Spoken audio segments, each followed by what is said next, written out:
ভিডিওর প্রথমেই বলে রাখি, এই ভিডিওটা নিয়ে তোমরা কিন্তু কেউ হাসাহাসি করো না। আমি জাস্ট এমনি তোমাদের সাথে শেয়ার করছি। যেহেতু আমি ডেলি কি করছি না করছি সেইটাই আমি পোস্ট করি, তার জন্য আমি এটা তোমাদের সাথে শেয়ার করলাম। দেখো বন্ধুরা, এখানে আমাদের কালিমা তোলা হবে, মানে আমাদের কালী ঠাকুর তোলা হবে আমাদের বাড়ির একদম সামনেই। মানে আমার বড়বাবু আর আমার দেওর ভাই, পাশাপাশি বৌদিরা, আমরা সবাই মিলেই আছি। এবছর ঝুঁক চেপেছে ঠাকুর তুলবে। আমরা বলছি ঠিক আছে চলো। এবার এখানে তো প্যান্ডেল করা হয়েছে, আমরাই সবাই মিলে করেছি, মানে আমার দেওর এই টুকটাক এইসব পাতনি দিয়ে কাপড় দিয়ে। এবার সেইখানটা পরিষ্কার করা হয়েছে। এইখানটা একটা বাগান ছিল, অনেক বন ছিল, এবার সেইখানটাতে পরিষ্কার করা হচ্ছে। এবার আমি এখন নাতা দেওয়ার ডিপার্টমেন্টে গেছি গোবর দিয়ে, তাই তো বৌদিরা হাসাহাসি করছে, বলছে তুমি গোবর দিয়ে নাতা দেবে। আমি বলছি তো কী হয়েছে, এই দেখো। আর আমার ক্যামেরাম্যান কে হয়েছে জানো তো, আমাদের হিয়া সোনা। ও তো মানে সকাল থেকে আমাকে জ্বালিয়ে খাচ্ছে, বৌদি তুমি কখন নাতা দেবে, কখন কখন।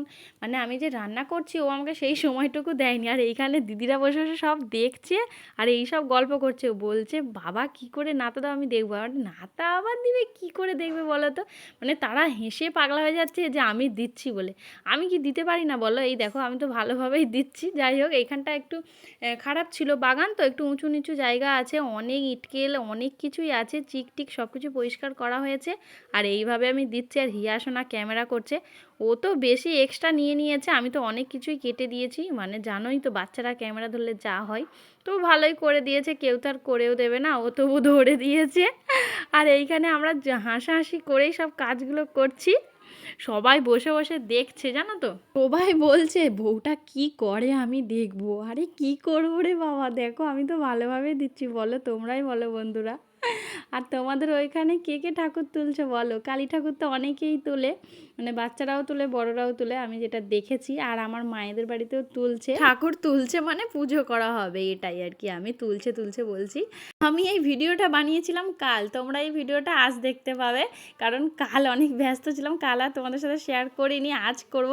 আজ আমি আবার ঠাকুর আনতে যাব, আমাদের যেখানে ঠাকুর বায়না দেওয়া হয়েছে ওইখানে আমরা সবাই মিলে আবার ঠাকুরও আনতে যাব। তোমাদের সাথে কথা বলতে বলতে আমার কাজটা অনেকটাই হয়ে গেল, তোমরা তো দেখতেই পাচ্ছ। আমি একটু ধীরে ধীরেই দিচ্ছি, কারণ অনেকটা চেপে চেপে প্রথমে বস করিয়ে তারপরে দিতে হচ্ছে, কারণ মাটিটা একদমই তো অসমান।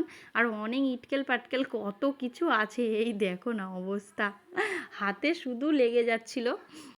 এরপরে আর একটা ভিডিও শেয়ার করব তোমাদের সাথে, মানে তোমরা দেখে শুধু হেসে পাগলা হয়ে যাবে। পাগলা হওয়ার কিছুই নেই, এটা অনেকেই দেয়, কিন্তু আমি তো দিই না, তাই আমার একটু হাসি হাসি লাগছিল। তবে বেশ ভালোই লাগছিল, মজা। এই দেখো আমাদের না ওপরে একটা আঁচের উনুন আছে, আর আমি গোবর এতটাই নিয়ে এসেছি বেশি, আমি যাদের নিয়ে এসেছিলাম একটা বৌদিদের, আমাদের তো গোবর নেই, এবার সেখান থেকে নিয়ে এসেছি অনেকটাই বেশি। বৌদি বললো তোমাদের দিয়ে দাও, তোমাদের আঁচের উনুনে জাল হয়ে যাবে। ওপরে আমাদের একটা উনান আছে, কিন্তু রান্নাটা সেইভাবে হয় না, কিন্তু শীতকালে মাঝে মাঝে হয়। এবার আমি ওই চিকে করে দিচ্ছিলাম, এত দেরি লাগছিল আর গরম লাগছিল, আমি বলি দূর আমি এইভাবে দিয়ে দিই। আর আমার শ্বশুরমশাই তো প্রচুর রেগে গেছে, বলে ঘরেতে এইভাবে দেয়, এটা আমি ছাদে দিয়েছি জানো। আমি বলি কী হবে, গোবর তো ভালো জিনিস, শুদ্ধ জিনিস, তোমার ঘর শুদ্ধ হয়ে গেছে, ওইসব বাদ দাও তো। দিয়ে আর কিছু বলিনি। আমি কিন্তু ভালোভাবে পারি না, যেইভাবে পেরেছি সেইভাবে দিয়েছি। তোমরা আবার কেউ বাজে কমেন্ট করো না যে কি বিশ্রী হয়েছে।